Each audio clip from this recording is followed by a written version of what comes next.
Good afternoon to all of our DLA team members watching across the country and around the world, or good morning, depending on when you're watching this recording. Welcome to Vice Admiral Michelle Skubic's first global DLA Town Hall as our director. I'm Kathy Rem from DLA Human Resources, and will also be joined by a few other guests who will be introduced later in the program. So without further ado, I'll turn things over to our director. Ma'am, the camera is all yours. Thank you, Kathy. So greetings all to those here in the audience as well as those who are online, all 27,000-ish of you. It is a little unusual. I've never received training on, like that training you need for don't miss the camera. The camera's right there. So I'm going to learn a little bit along the way. We'll see how I do over time. We're going to have town halls every few months, and so we'll start here today. So it is truly an honor to be with all of you and to call myself a DLA teammate yet again. I am home. And maybe we'll call myself a three-peat, right? Three-peat. But truly, I appreciate the warm welcome from everyone here and everyone throughout the agency. Several folks have emailed me. Folks have stopped to say hello. And a lot of the faces are familiar, and that is wonderful. That does help it feel like home. And so speaking of teammates, I know all of you are sad to have seen Lieutenant General Williams go. He was a great director, a great leader, the 19th director of DLA. He retired last Friday with great fanfare, and he extended, he had the right celebration and the right heart and mind. He extended his gratitude to all of the servicemen and women he's worked with through his 38 years of service, but also to all of the thousands of civilians he's worked alongside through the years. And so I extend his gratitude to all of you watching. Thank you on behalf of General Williams. And I know we all wish him well and his family well. Speaking of family, some of you might be wondering a little bit about me, and some of you know already, but I'm a mom. I have two great kids, a daughter who is 26 recently, and a son who's 23. And Chantal and Jake, blessing for me, they live locally. And so now I get to see my kids a little more often, and that is truly a treat. And interestingly enough, my daughter came over to have dinner with me the other night. And I mentioned something to which she said, "What are you talking about? I've never heard that before." And I said, "Well, no, you have to have heard that before." And what she was responding to was, I mentioned something about the fact that I had gone into labor with my son Jake when I was 7 months old on a plane. And she said, "What? I've never heard this before." And I'm thinking, how could you have not heard this after 20-something years of having conscious memory? And I've always shared the fact that I almost had your brother on a plane with 100 fellow military members, mostly military, a few civilians. They were all male. So can you imagine having 100 men on a plane with me, and I'm in labor at 7 months pregnant? So anyway, long story short, I did not have him on that plane. And the doctor managed to stop the train, and I had a little more time with him before he was born in Sicily. They were both born in Sicily, and that's a little personal information, but the reality is it was a story that somebody who I lived with for years had never heard. And so I share that because sometimes we're bad at not telling our stories. And this is an opportunity in this environment and all of our environments and our engagements. I look at Joe Yazwo, wherever he is. I've lost him. To tell our stories inside our team, across our agency, with our customers, our warfighters out there, to all those with whom we do business, to tell our DLA story. So I suspect you've worked alongside folks for years, and you don't know some of their interesting stories. And so let's be good at telling our stories, talking about our accomplishments, talking about our challenges, talking about how we are thriving still as an agency through such difficult times. And so, so tell our stories. My story. So my story has included, as I say, a couple of previous tours with DLA where I've learned some of your stories and some of our accomplishments as an agency and where we make a difference across the spectrum. And so I've walked in your shoes. I've walked in your shoes across all of the MSCs. By that I mean I've visited all the MSC headquarters, I've been to warehouses, I've been to disposition yards, I've been to fuel farms, I've been to each of the regional commands at some point. It doesn't mean I've been everywhere we've been, but I've been to a lot of places we've been. And so I believe I have pretty strong appreciation for where we are, what kind of impact we're making, what kind of solutions we're coming up with, because sometimes those solutions are people, reinforcing forces, they are lines of effort, they are contracting solutions, they are working with our customers and our warfighters on different solutions. So I've seen those solutions in action at the pointy end of the spear, if you will. When in Kuwait and with a few trips to Iraq, I've seen us really making a difference forward. That's where I saw the full spectrum of DLA's capabilities, portfolio, the people. I've worked alongside civilians, military, active, reserve, all the service components in a very small team. So all together, we make big things happen.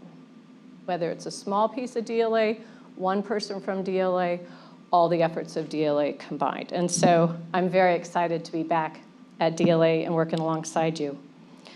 I'm also very proud of how this agency has operated and continued to make a difference throughout this pandemic. We've had to learn new ways of doing our business.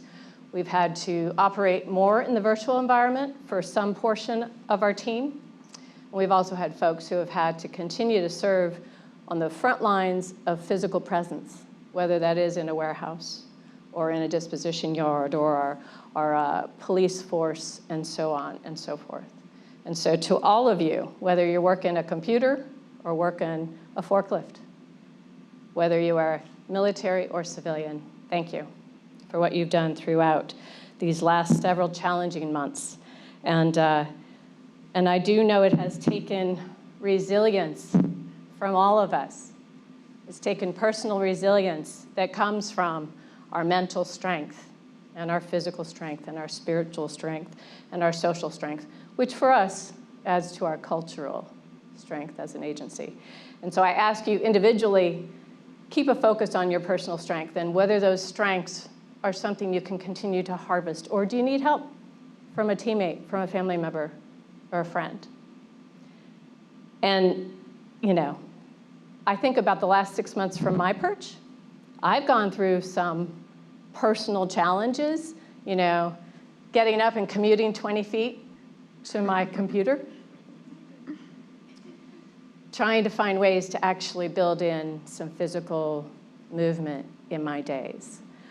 Folks that are working in the warehouses, you're not having a problem with physical movement, but maybe you're not having the opportunity to engage with your friends and your family like you normally have. So all of that has taken efforts on each of our part, but also it shows how important it is for us as a team to reach out to one another. And this is where the first line supervisors are so important, more so than ever before. So for the first line supervisors, thank you. Thank you for continuing to care for your team and to take extra time and attention to welcome those who might be coming onto your team in this unusual environment. And while I would say the first line supervisors are the glue to our connectivity, candidly, we all are, every single one of us. And so I might even give you a personal challenge today that if there's somebody you haven't talked to for a while, pick up the phone, send them an email, do what you can to connect, whether they're a teammate, a friend, a family member. I was telling myself, maybe I need to do that for 30 days and see what changes after 30 days. Personal relationships, professional relationships, and so on. And speaking of professional relationships, one of my primary duties is to foster key, critical, professional relationships with our co-coms, our service logistics leaders, and so many others. And in those moments of engagement, I get to tell our stories that you will help me contribute and give to them. And so I look forward to doing that. I've put it out in in a couple of speaking engagements, our assumption of responsibility, my opening message to the team. But I'm going to be focusing on readiness of the force, without a doubt. And I say warfighter always. No matter what we are doing, no matter what pressures we're getting from wherever, warfighter always. And to that end, we need to understand the warfighter's priorities, because their priorities change. The world is changing all the time. And so we're going to get some insight from our customers through surveys and through your interactions with them to make sure that our knowledge of their priorities and the kind of solutions they need are current, up to date, okay? So that's going to be something that we take time to do. The other voice that I'm very interested in hearing from is all of you. Those who are online, those who are in this audience. And so when you have the opportunity to speak up, anytime you have the opportunity to speak up, please speak up. We can only make our culture, our solutions better with your input, whether that is a systems change, a process change, a regulatory change, an organizational change, an installation change. That input comes from the people that are doing the job every day. And so there will be surveys coming out. You get the opportunity to speak during our regular surveys that J1 puts out. But we also have the opportunity coming up. We're going to tap into the workforce voice with a survey on how it's been to operate over these last 5 or 6 months. So that's coming forth. I know I'm running out of time, and we'll be talking some more. Taking care of the people has never been more important. And that's that connectivity that I mentioned, the connectedness. It's not only the first line supervisors, but they have the first opportunity. It's all of us. And what we do to stay connected to our people, to listen to our people, to promote a culture of dignity and respect, to be that for each other, to inspire each other, to demand the right attitude, right comments from each other. If somebody says something and you don't like it, please speak up. And if you don't feel like you can in that moment, take the time to speak up to someone. So, all right, I have the distinct honor to introduce our Command Sergeant Major. She's going to give a few minutes of her time to us today, and I look forward to talking to all of you over the next journey together. We do this together. We do it on behalf of our warfighters, our nation. Warfighter always. And thanks again for the warm welcome. I'm happy to be home. Thank you.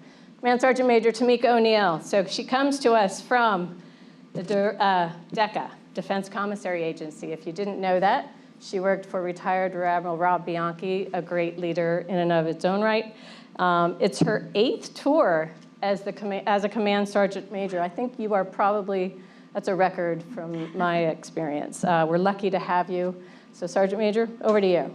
Thanks, ma'am. Yeah. Cheers, Team DECA. Oh, sorry. Cheers, Team DLA. My apologies. Make sure we cut that, okay? No, clearly, I am excited to be on this team. My selection for this position, it was very humbling. The interview was very tough. And when the call came, I was like, oh my gosh, what am I going to do next? But let me tell you a little bit about myself. I have been serving this great Army, this institution, for the last 30 years. And I have not had a bad day, not a bad day. And if I had a bad day, no one would know I was having a bad day.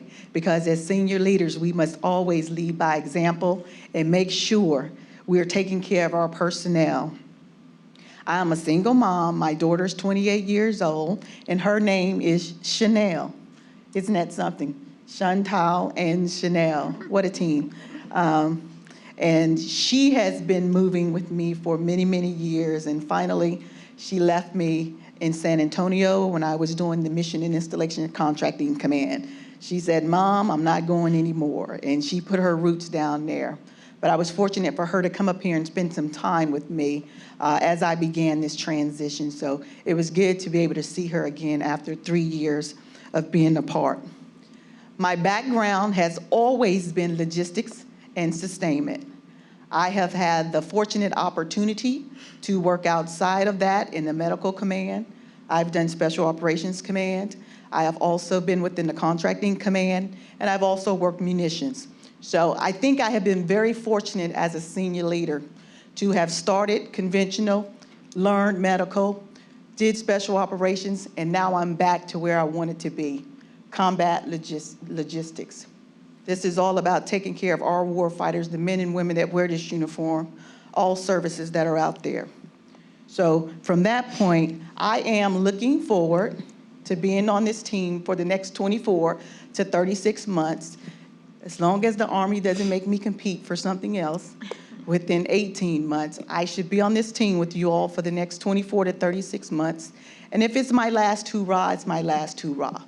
I'm gonna go out with a bang, and I'm gonna enjoy every day of being a part of this agency that has over 26,000 consummate professionals every day. And as I transition from this position, and as I prepare to transition, you know what? I will keep those memories, just as the commander stated, that you always think about where you were, where you've been, who you've met. And I think it's very important that relationships are the foundation to what we do each and every day. So with that being said, I would like to say take care, be safe, and stay healthy. And I will see you guys out there in the field at some point in time. Thank you. Thank you, Sgt Major O'Neill.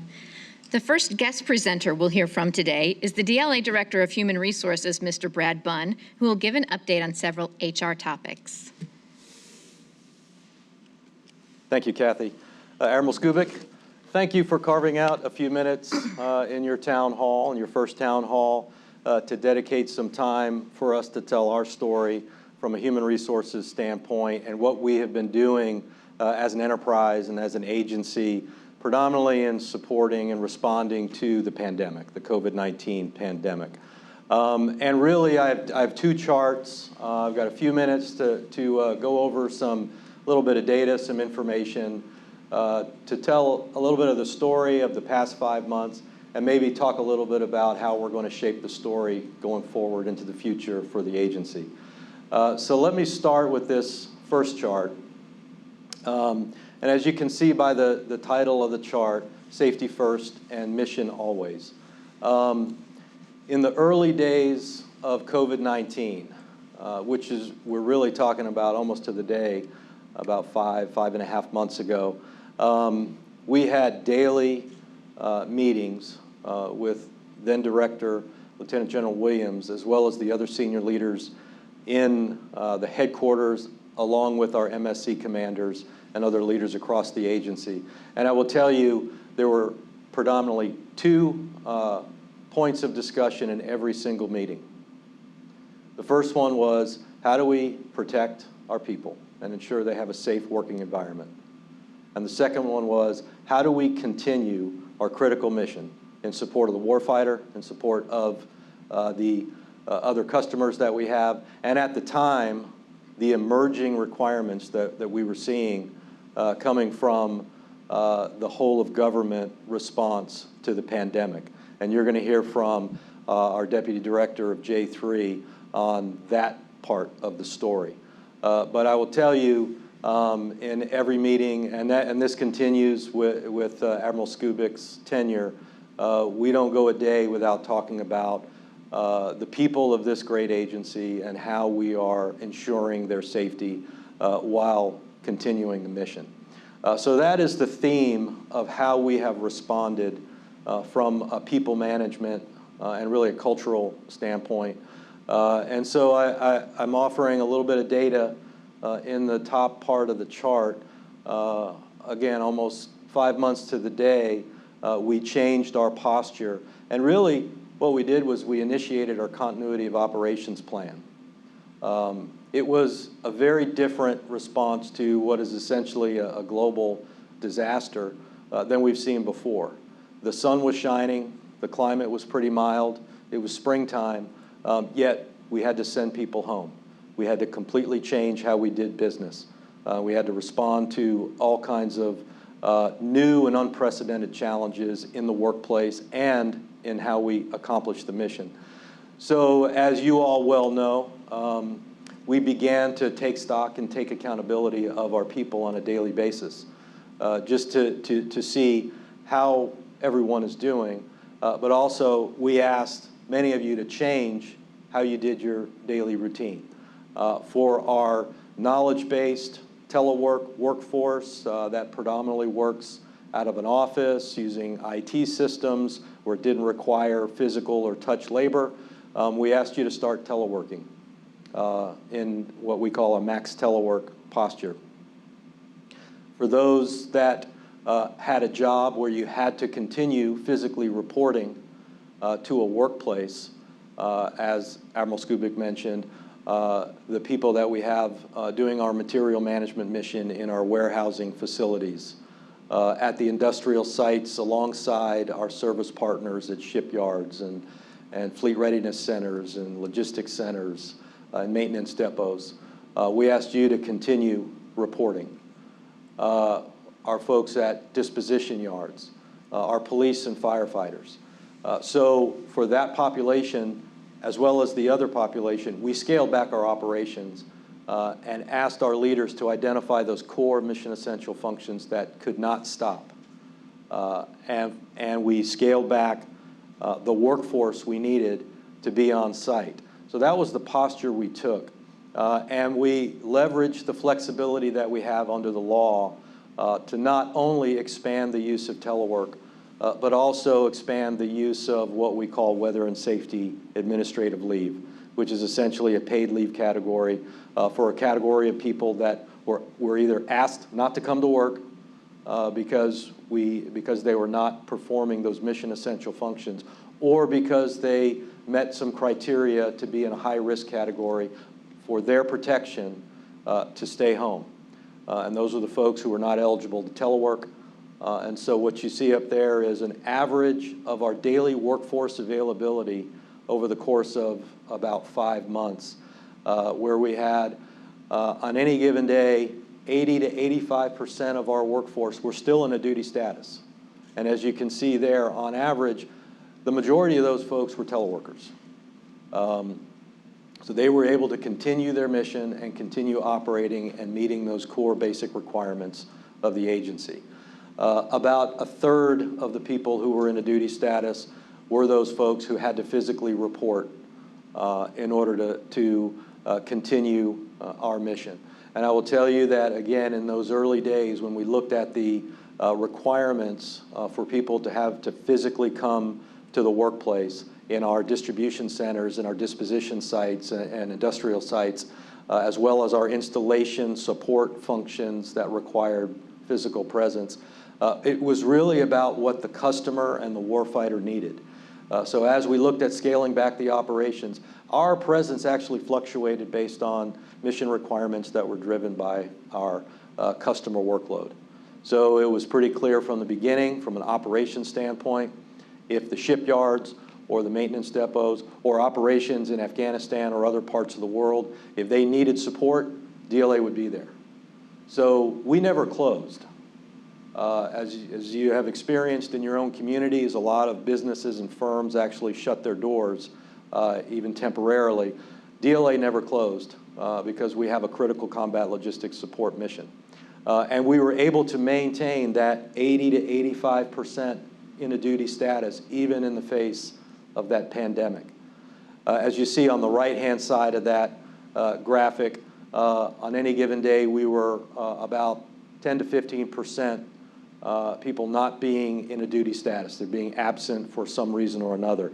And we leveraged that weather and safety administrative leave pretty significantly, especially in the early days, while we were adjusting our workplace to ensure that we had the safety protocols in place so that when we did have to bring more people in order to perform those mission essential functions, that they were safe, that we had personal protective equipment, that we had the hand sanitizer, that we had the social distancing requirements met in our workplaces. And over time, I think we capped out at almost 10% on any given day back in the early days of people being in a weather and safety leave category, down to we're in the 3.5% to 4% range, but on average about 6% over the past 5 months or so. So the reason I show this is to demonstrate, tell our story in DLA of how we continue to operate in what is essentially a COOP environment. So we are still, even to this day, not operating at full strength. As you can see, we still have significant portions of the workforce who are on weather and safety leave for their protection. We still have most of our teleworkable workforce in a telework status, so they are not reporting, and we are not doing some things that we would normally do if this building or the building that you normally report to is full on any given day or at some level of higher capacity. We're still not doing a lot of those things. But we are meeting our basic mission requirements, and we are continuing to support our many customers. One of the things that we did down on the lower left-hand side of the chart, over the past several months, we have been looking at how to maximize the flexibility for our workforce because, as Admiral Skubic mentioned, people are coping with challenges they've never had to deal with before. Any of you out there that have school-aged children or other dependent care responsibilities, whether it's taking your children to daycare or potentially providing care to an elder parent or a family member who needs daycare.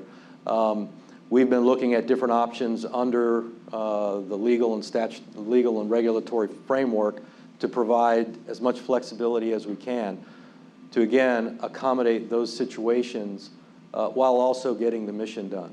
So, for example, we can leverage flexible work schedules so that people can start their days at different times. And maybe if they have to do some level of supervision of children at home who are virtually schooling, they can still get a day's work in or not use as much leave as they normally would, while also taking care of their personal responsibilities. So that is guidance that we recently put out to the senior leaders. We've encouraged our MSC commanders, our J-code directors, to disseminate that broadly to make sure supervisors understand it. My team in DLA Human Resources has been available and continuing to work with those activities and organizations to ensure they understand what those flexibilities are and how best to apply them to provide that flexibility for you as a DLA employee. And I would encourage you, if you have those kind of challenges at home, whether it be school-age children who are starting school again or other dependent care requirements, to talk to your supervisor about what we can do to try to accommodate that while still getting the mission done. The other thing that we did when we moved into that posture of responding to the pandemic and modifying our workplace to ensure it's safe was we reduced our hiring. And so some of you hiring managers or folks who might have gotten jobs during this last few months, we had some fairly stringent criteria for onboarding new employees into the workplace.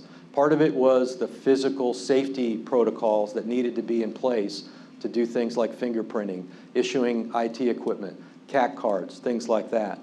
But also to ensure that we met the mission, we were able to bring on board mission essential folks and some non-mission essential employees. The team working across the enterprise worked tirelessly to come up with a new way of onboarding people, and we've issued that guidance, and the DLA activities are starting to open the aperture for hiring, including our entry-level folks in the Pathways to Career Excellence programs and other entry-level programs. So you will begin to see those tools and resources in place to bring on board more people into the workforce to ensure that we are staffed appropriately to our mission.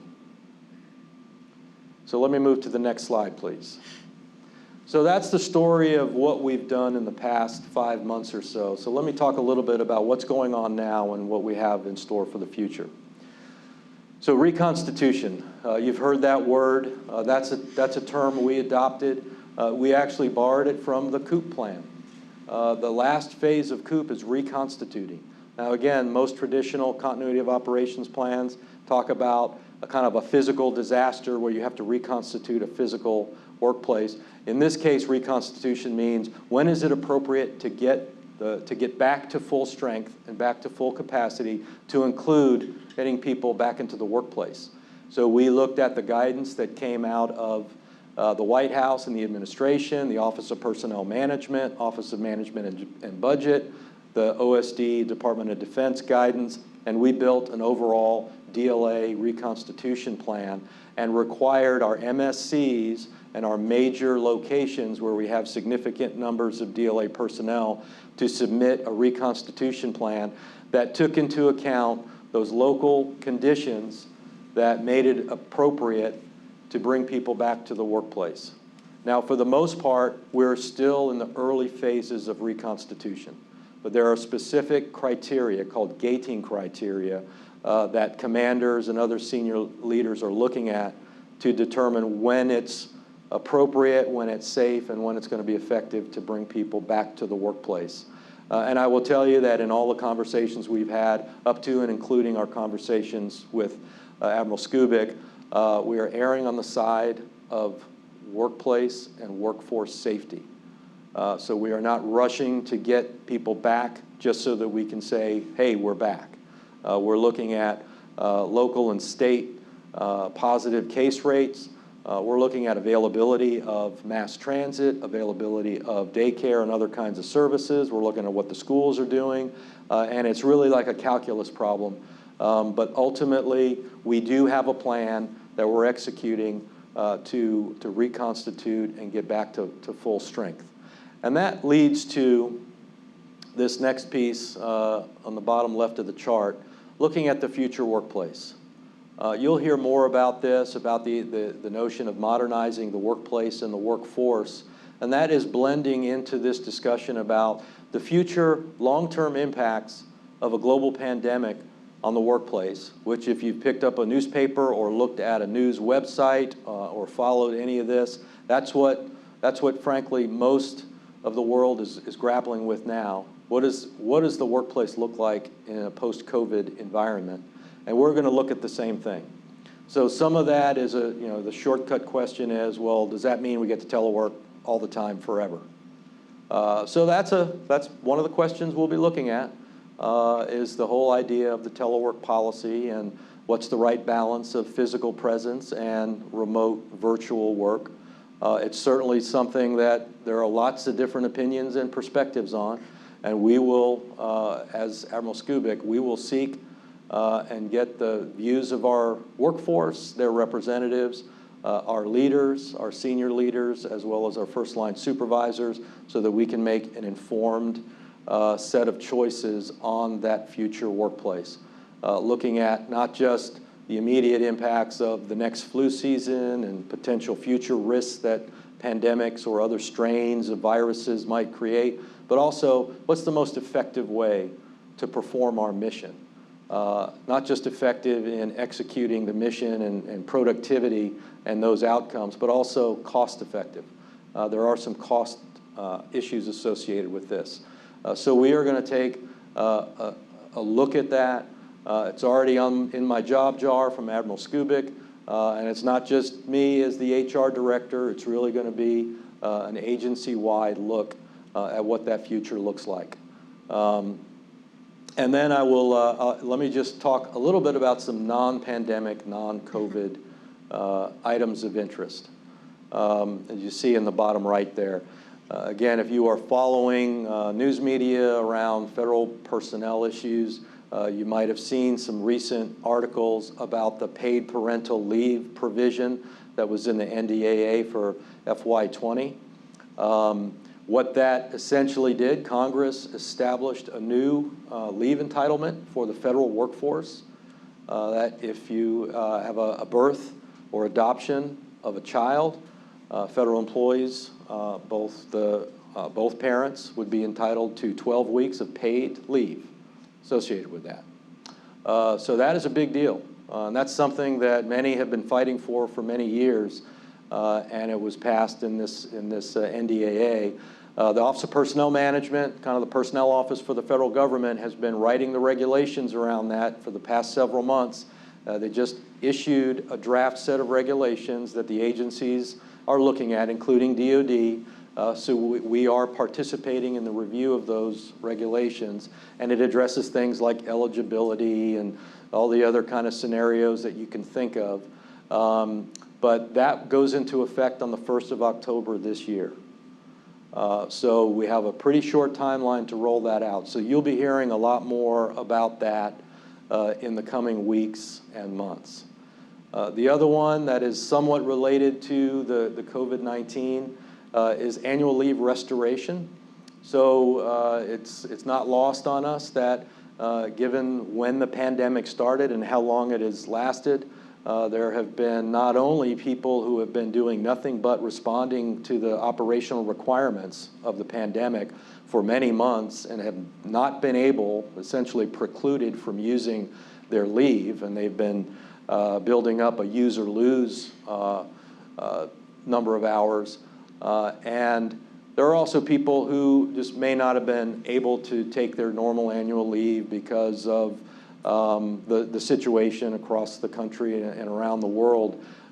Cruise ships aren't sailing, there's less available options for leisure travel, things like that. Well, what we're expecting to be finalized by OPM, or the leave restoration rules, are relaxed somewhat for those people who are actually responding to the COVID-19 and have been essentially unable to use their leave because they've been a necessity to respond to to COVID-19. So the burden of proving that you attempted to take leave and were disapproved, that's been relaxed for that group of essential workers. But that's a very small number. So what I'm here to tell you is that if you have use or lose, we want you to take your leave, or plan to donate it, or plan to use it before the end of the year. Just like every year, for folks who are use or lose, we want you to schedule and use your leave, not because we don't want the hassle of dealing with leave restoration or lost leave, but because we want you to take some time with your families to recharge your batteries. So that's my message there. And before I get off the stage, a couple short plugs. One, as Admiral Skubic mentioned, we have the Culture Climate Survey coming this fall. Some of you may know that we had to delay it because of the pandemic. It was originally scheduled for March. We will launch it on October 9th. So you will hear much more about that, including some commercials from our director, encouraging you to participate in that survey. We will also be doing another survey associated with that future workplace effort that will be separate from the Culture Climate Survey. I encourage you to take it. It's important that we continue to measure our culture and assess it and improve it. And maybe it's never been more important than right now in the current world we're living in. So I ask you to do that. And then just once again, thank you for giving me a few minutes. I probably went over my time, but I hope this was helpful for the workforce. And for those of you out there watching this, on behalf of J1 and the human resources professionals that I'm here representing, thank you for what you do. We appreciate your patience. To our union partners who have been working with us over the past several months, I also appreciate your patience, your flexibility, as we have worked some pretty complex issues on behalf of the people that you represent. So thank you for that. And I will hand it back over to you, Kathy. Thank you, Mr. Bunn. The second guest presenter we'll hear from today is Mr. Guy Bohr, Deputy Director of DLA Logistics Operations, who will speak about the agency's Herculean efforts in supporting the national response to the coronavirus pandemic. So, ma'am, I too would like to thank you for allowing me to tell DLA's story. It's a story that all 27,000 DLAers can be very proud of. They should be proud enough to talk to their families, to their friends, about what they're doing for the warfighter, what they're doing for the whole government, what they're doing for our nation. So I'm going to talk about the environment in which we're operating, then I'm going to talk about what we did for COVID, and then I'm going to talk about what we did in spite of COVID. So you see a couple daily news items up there. It looks like the Department of Defense has not slowed down a bit. So we're going to be leaving Iraq. We're going to be leaving Afghanistan to some degree. We're going to start moving forces around in Germany. So what does that mean to DLA? What does that mean to DLA's forward presence? We've got to start planning those things now during this pandemic. There are a couple of articles, if you looked very hard, you'd find. One is on hurricanes. We're up to L and M in the alphabet in hurricane season this year. So Marco just kind of glanced Louisiana coastline, while Laura, about 2 a.m. on Thursday morning, will hit as a Cat 3 strength hurricane on the Louisiana coast. About every hour, it's starting to vector a little left or a little right. But as we speak, there's already been one mission assignment. That was for an LNO to go to FEMA headquarters. Another one we think will occur in the next 12 hours or so. So the mobile command vehicle, they're kicking the tires on it. Task Force Americas is getting ready to send a task force, we think probably to Fort Hood, and Foster Fuels will provide fuel to first responders. Another article that you might find out there is on forest fires, especially in California. So the U.S. Forest Service is fighting the largest fire in the history of California. Troop support has already provided 3 times as many items as they provided the U.S. Forest Service last year. They're also getting ready to provide boots to about 220 soldiers that have been identified in 2 different Army installations to go fight those fires. So even though in this COVID environment, the world is not stopping. And there's some things, unless you have a high security clearance, that you wouldn't find in the headlines, but you'd find in secret sources. We're still being attacked in Somalia. Our fuel convoys continue to be attacked by terrorists. We're still being attacked in Iraq. Our convoys and our bases are receiving indirect fire. Just recently, we were attacked and captured, and Class 4 construction equipment was confiscated in northern Afghanistan, with those truck drivers also captured. So those are the headlines you're not going to see, but that's what makes us a combat support agency. And that's what we track every day in the Agency Synchronization Operations Cell. So I'll take you to something a little more mundane. It's like COVID support. So the next slide, please. So most of you can see this on LinkedIn. You can also see it on Facebook. So I'm not going to melt the entire slide, but I'm going to give you some history and maybe some projections associated. So when you see this in social media, you can remember these kind of words, and you can kind of share with your family and friends what DLA has done and what they're getting ready to do. So I'll stop on the top left. You'll see those 4 different types of task force where we still have 8 people from DLA, being led by Brigadier General Dave Sanford from Aviation. He's Admiral Plochek's deputy. You've seen him on the White House task force floor earlier in the year. I will tell you, Operation Warp Speed, even though we have personnel there, we've also supported Operation Warp Speed with PPE. And that PPE is doing the testing on the viruses that are out there right now. Many of them are in phase 3. Although you see 18,000 contracts and $1.65 billion worth of obligation authority, that could grow exponentially over the next 30 to 60 days. I will tell you, we're working on providing 150 million test kits to schools across the nation. That in and of itself could be $1 billion. There's some other things that I'll cover that you'll see as growth, but our first big 4 efforts were the decontamination kits for, or devices for N95, supporting the nursing homes, almost 15,000 of them, the national requirement for ventilators, and of course PPE. Now when we started COVID-19, many of you remember 7 days a week, 2 or 3 hour meeting with over 100 people involved as senior leaders across this agency.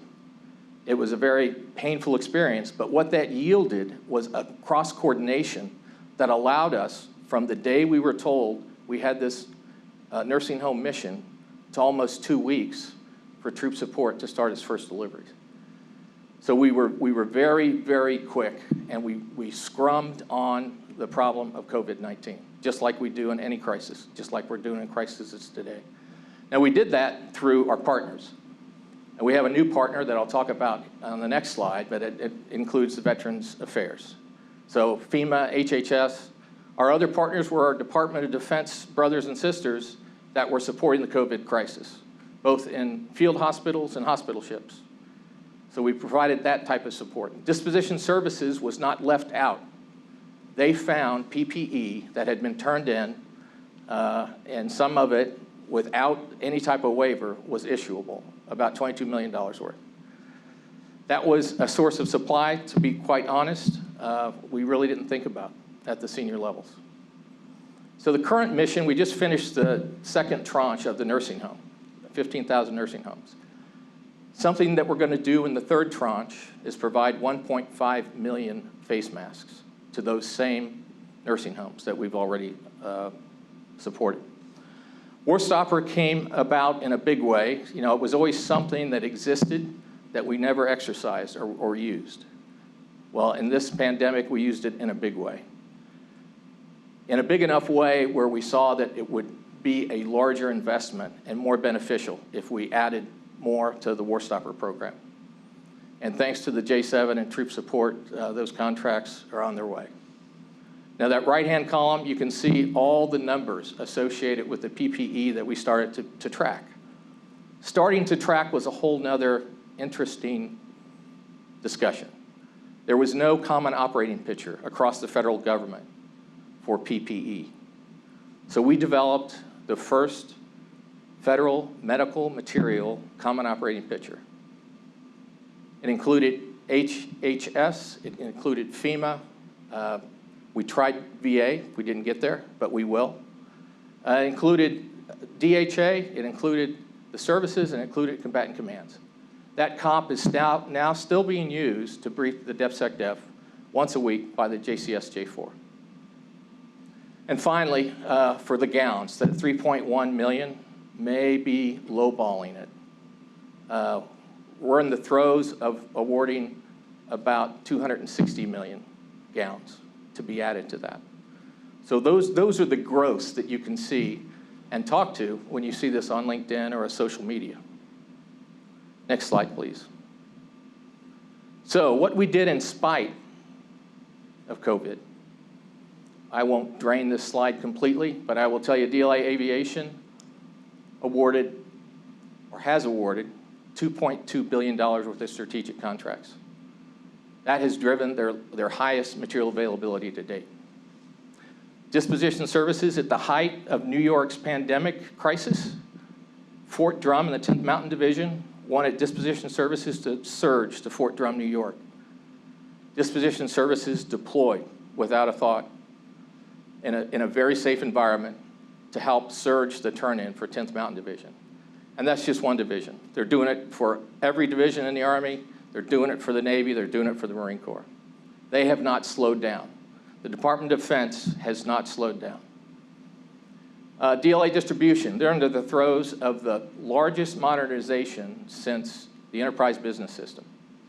It's going to completely change the experience in a depot and a warehouse, almost make us immediately auditable.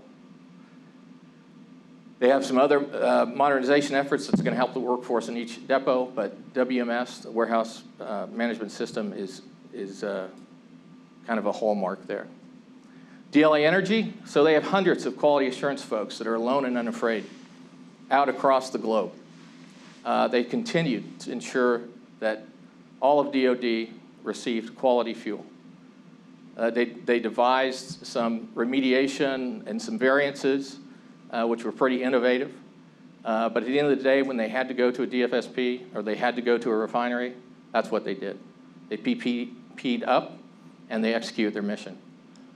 Something that they should be very proud of is on the 30th of July, they provided 27,000 pounds of propellant to the Mars rocket launch.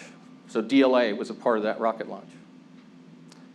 DLA Atlanta Maritime has set records in both performance and in business. They have the highest MA they've ever experienced. They have the lowest back orders that they've ever experienced, even when Admiral Skubic was the commander there. And they've had more business than they've had in the last 2 years, in June and July and August of this year. DLA troop support, I'm not sure I have to say much there. They've been doing the heavy lifting all along. I will tell you, though, that they have not just focused on COVID. You know, we are transferring industrial hardware to aviation and land and maritime. We're also setting up a new relationship with Veterans Affairs. In FY20, we did $155 million worth of business with Veterans Affairs. That could grow far past $400 or $500 million as we start to do all of CONUS for Veterans Affairs. So I've tried to highlight this and tell our story so that everyone could be proud and everybody could tell their families, their friends, and their strangers on the street that they're part of DLA and this is what DLA does. So ma'am, thank you very much. Warfighter always. Thank you, Mr. Bohr. Ma'am, we have received numerous submitted questions for this event, and in several cases, our DLA team members expressed similar concerns across the enterprise, so I've selected some that are representative. Okay. The topic that was raised more than any other was the suspension of fitness time. Several employees wrote in to ask when administrative leave for fitness and wellness activities will be reinstated. I can understand that interest. Let's face it, fitness is important to all of us. So, but as Mr. Bunn shared, these are tough times with regards to having our full workforce on the job. They're not. We're taking some weather and safety hits, if you will, in so much, all for the right reasons, but we are not in full force yet, just like the rest of the nation isn't. And let's face it, we've watched unemployment out on our economy go from below 4% to above 15%. There are some states who've pushed high 17%. Can you imagine? And so in this time when we're still in a phase 0 or a phase 1 in most of our sites, not all of them, but in most of our sites, it's just not the right time. And so we will absolutely be looking at when is the right time to reinstate the fitness. In the meantime, stay fit, socially, mentally, physically, spiritually, the way you can. Commute to that teleworking desk by walking around the block first, maybe. Do a few push-ups before you start the computer. Or if you're in the warehouse, maybe try to get a little walking in before you get in there into your job. So in the meantime, fitness time is suspended for now, and we'll take a look as soon as we can. Thank you, ma'am. The second question kind of ties in with the issue of fitness. When will gyms and DLA facilities reopen? Boy, who doesn't want a good gym? Again, a good question, and we'll open the gyms when it's safe to do so, and that's going to depend site by site. Every site is in a different state. Mr. Bunn mentioned gating criteria, for example, to move out of phase 0 into phase 1, out of phase 1 into phase 2, and so forth. So once we get those installations with gyms, and in some cases we're tenants on installations with gyms, but once we get to a position where we can open them safely and then manage them and use them safely, perhaps the treadmills are every 3 or every 4 to be safe, then we absolutely will open the gyms. The gyms that we influence, we will open as soon as we can safely. And those that we participate in, because we're tenants, will follow that installation leader's guidance.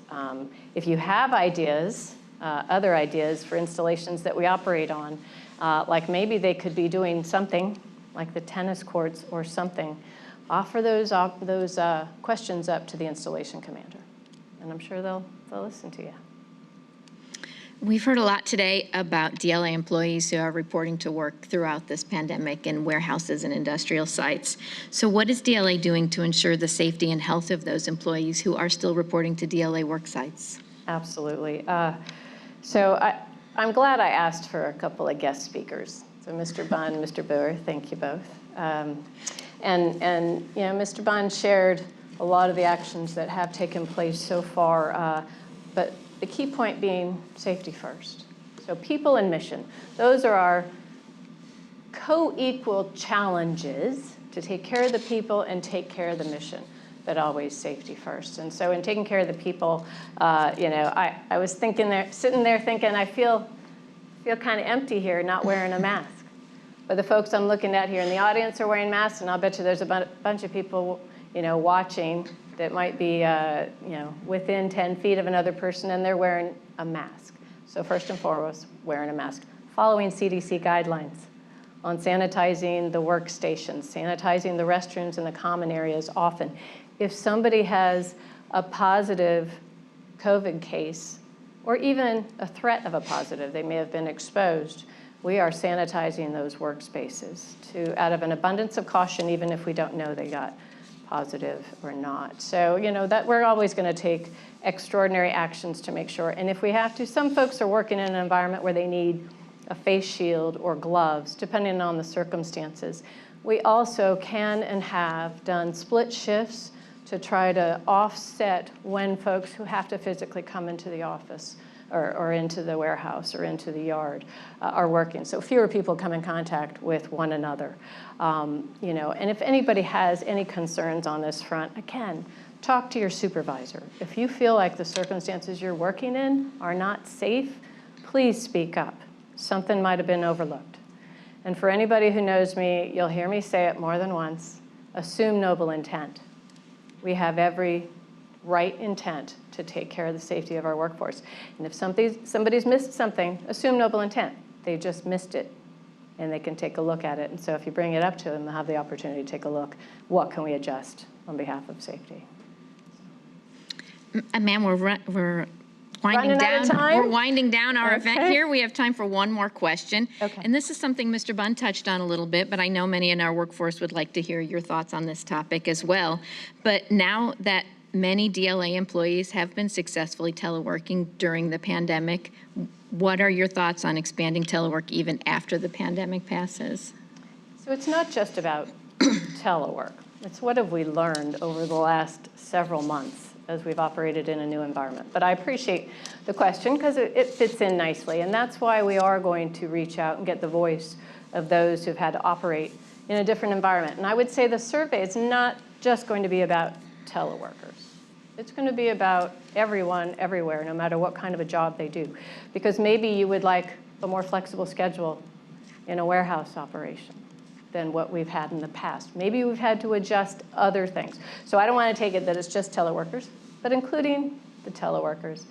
I think we have an opportunity here to tap into what are the lessons people have learned. Because I suspect if we had taken a poll before COVID happened and said, how do you think you would enjoy working from your home? Fill in the blank, more than 50% of the time. People would think they knew the answer. And then now, after doing it for quite a long time, they might have a different answer. And I think some who thought they would thrive in an environment of being home, not distracted perhaps with as many people walking by and saying hi, whatever it might be.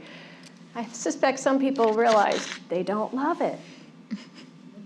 And I suspect other people realize, oh my gosh, I thought I was going to hate it. You know, at my last command, we had people kicking and screaming to be sent home in a telework environment. And once they got there, they said, wow, my commute's great. My dry cleaning bill, holy cow, what dry cleaning bill? So they've learned different things, and they've figured out how to communicate effectively in a virtual environment. And so I think there's lots to learn by getting the voice of our workforce in what they have learned. But again, it's not just telework.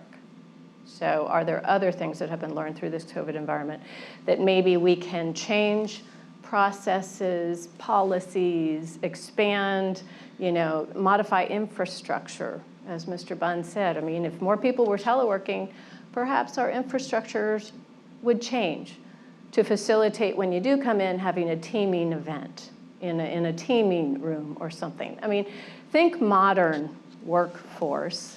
Doesn't mean it's different people, but it's the agency and our people modernizing how we do business, where we do business, what tools we need to do business and be effective, what communication forums are the best for us. We've all been using tools we never used before. I knew I certainly did. So it's about getting the voice of the workforce in modernizing DLA as an agency going forward. Still taking care of the people, still taking care of the mission, the warfighter always, expanding our role across support of the nation, as is always necessary for crises response, hurricanes, fires, pandemics. And we can, if we modernize, imagine how well we'll do when each and every one of us decides to retire and we want a new person in our seat. We'll compete well for talent. So I look forward to that. Thank you, ma'am. On behalf of my DLA teammates, I'd like to thank you for answering these questions. There's a lot of information out there, and I know it's very helpful to all of us to hear these things right from our senior leaders, so thank you. Before we sign off, was there anything you'd like to say in closing? Well, I did want to say thank you to everybody here who is physically distanced from one another and managing your own safety. And I would say to everybody, be safe, be well for yourself, for your family, for your team, for the warfighter, always, and for our nation. And again, to our first line supervisors, keep in touch with your team. To everybody, reach out to your team, to your teammates, those who might need just a helpful ear. And keep taking care of the warfighter, always. So thanks very much. Appreciate it. Thanks, Kathy. Thanks, ma'am. Before we Thanks, sign, Vince. one more reminder to everybody watching that the best place to find the most up-to-date information on coronavirus is the DLA website, www.dla.mil/info/coronavirus, and that is updated as often as possible with comprehensive guidance and an extensive question and answer section. So this concludes today's Global Town Hall. Thank you for tuning in. Thanks, Kathy.